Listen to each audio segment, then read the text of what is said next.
Jumpa lagi dengan saya, Mr. Sorchan, di dalam channel pengembangan kepribadian atau mentoring self-improvement.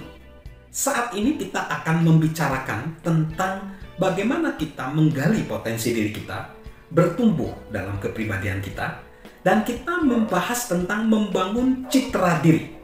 Kita akan masuk di poin yang kedua di dalam membangun citra diri. Yang kedua adalah berhentilah membandingkan diri kita sendiri dengan orang lain. Berhentilah membandingkan diri kita sendiri dengan orang lain. Ketika John C. Maxwell memulai karir, dia selalu menunggu-nunggu laporan organisasi yang menunjukkan statistik untuk setiap pemimpinnya. Begitu dia menerima di kotak pos, dia mencari posisi dia dan membandingkan kemajuan dia dengan kemampuan semua pemimpin lain. Setelah 5 tahun melakukan hal tersebut, dia menyadari betapa berbahayanya itu. Apa yang terjadi saat kita membandingkan diri sendiri dengan orang lain? Biasanya, salah satu dari dua hal berikut akan terjadi. Entah kita menganggap orang lain jauh lebih baik atau jauh di depan kita, atau justru kita menjadi patah semangat. Atau kita menganggap diri kita sendiri lebih baik dari orang lain dan kita menjadi sombong. Kedua hal tersebut tidak baik bagi diri kita dan keduanya tidak akan membantu kita bertumbuh. Membandingkan diri sendiri dengan orang lain sesungguhnya hanyalah gangguan yang tidak diperlukan. Satu-satunya orang yang perlu kita bandingkan dengan kita adalah diri kita sendiri. Misi kita adalah menjadi lebih baik dari diri kita kemarin. Kita melakukannya dengan memusatkan perhatian pada apa yang dapat kita lakukan hari ini untuk bertambah baik dan bertumbuh. Lakukanlah itu dengan cukup sering. Dan jika kita menoleh ke belakang serta membandingkan diri kita berminggu-minggu, berbulan-bulan, atau bertahun-tahun yang lalu dengan diri kita hari ini, kita seharusnya menjadi lebih semangat melihat kemajuan kita. Lalu yang ketiga, di dalam membangun citra diri, yang ketiga, bergeraklah melampaui keyakinan kita yang membatasi kita.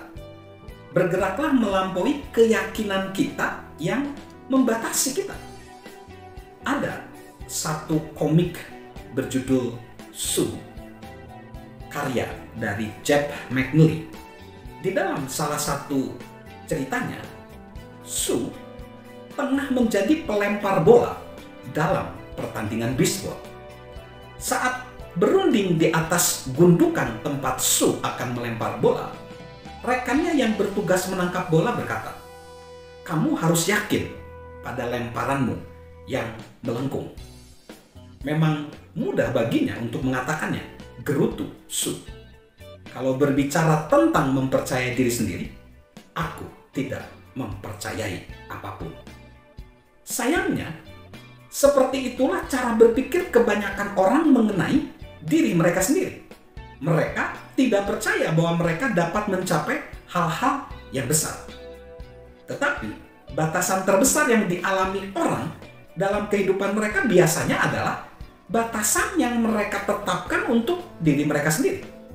Seperti yang dikatakan seorang industrialis bernama Charles Schwab. Jika seseorang membatasi apa yang akan dilakukannya, ia telah membatasi apa yang dapat dilakukannya. Seperti itulah yang terjadi pada Jonathan. Segera sesudah ia mengubah cara berpikirnya yang membatasi dirinya sendiri, ia mampu mengubah kehidupannya. Penulis Jack Canfield menawarkan sebuah jalan keluar untuk pemikiran yang membatasi diri sendiri. Dalam bukunya The Success Principle, ia menyarankan 4 langkah berikut untuk mengubah keyakinan yang membatasi menjadi keyakinan yang menguatkan. Yang pertama, kenali keyakinan yang membatasi yang Anda ingin ubah. Lalu yang kedua, pastikanlah bagaimana keyakinan tersebut membatasi kita. Yang ketiga, putuskanlah seperti apa pribadi yang Anda ingin wujudkan, bagaimana Anda ingin bertindak, dan Anda ingin merasakan.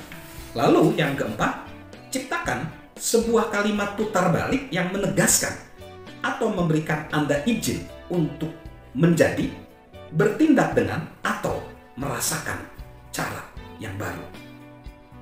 Itu benar-benar nasihat bagus. Begitu kita melakukannya, ulangilah kalimat putar balik tersebut pada diri kita sendiri setiap hari selama yang kita butuhkan untuk dapat mengubah pemikiran yang membatasi diri kita tersebut.